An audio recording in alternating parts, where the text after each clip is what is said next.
Hey, greetings. You're in tune to Spicy Fingers Poet. And first of all, let me say I do charge for watching my videos, and the charge is that you will share it with one person. Thank you very much.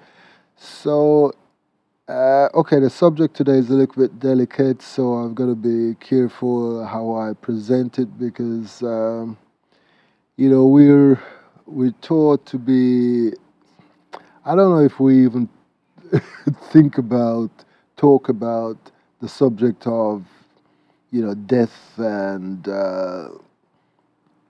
sickness and all that kind of stuff.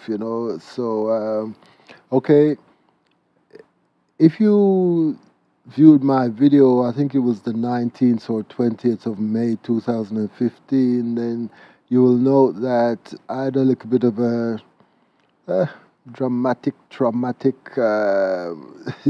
time was on my Earth Day on the 18th of May. And basically, my woman, sort of Upton took her spiritual bag and went away for a while there. And basically, I did this. Oh, what do they call it when you pump the people's chest to bring them back around to life and all that kind of stuff? It's not ECG, no. So anyway, I did all that, and then the ambulance came some minutes afterwards, and they did their thing, and basically she came back alive. Yeah. Now that's been like 2 weeks to date. Today is the 3rd of June, and she has been in intensive care ever since that, and she developed a bit of a infection, hospital type infection. So she's got it rough on her chest, and at the moment her arms and legs don't seem to want to participate in anything much. But she's high in spirits, and she's very happy to see me when I get there. And her eyes light up like a beautiful little angel that she is, and she's able to understand everything I'm saying and all that kind of stuff. Yeah. So from that point of view, it's great. Um, Now the question that I'm posing is it our duty, responsibility to bring someone back to life when they choose? And I'll be very careful here. Uh, Choose to go. Okay, before I get too far in this, let me say that if the situation was to reoccur, then I am sure I would want to do exactly the same thing that I did before. Yeah. So it's not a case of, oh my God, I'm sorry I did that and I wouldn't do it again. It's a case, no, I'll do exactly the same thing again. And if I'm out the road and somebody was to drop in front of me, that's what I would do again. Okay. So that's got that out of the way. I guess that's probably a disclaimer.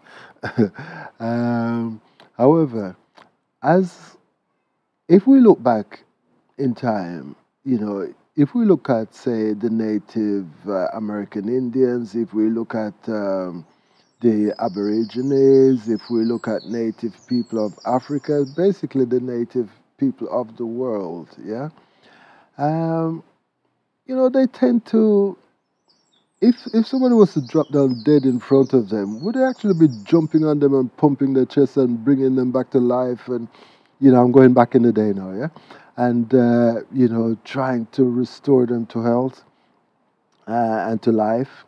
I'm not sure that would be the most natural thing for them to do. I think perhaps what would be more natural for them to do is to celebrate their lives and basically, help them to cross over rather than helping them to stay, you know. I guess it would be a case of they call upon all the ancestors to help this person to go on their journey. Um, but we in modern world are taught to get in action and keep this person here by whatever means necessary.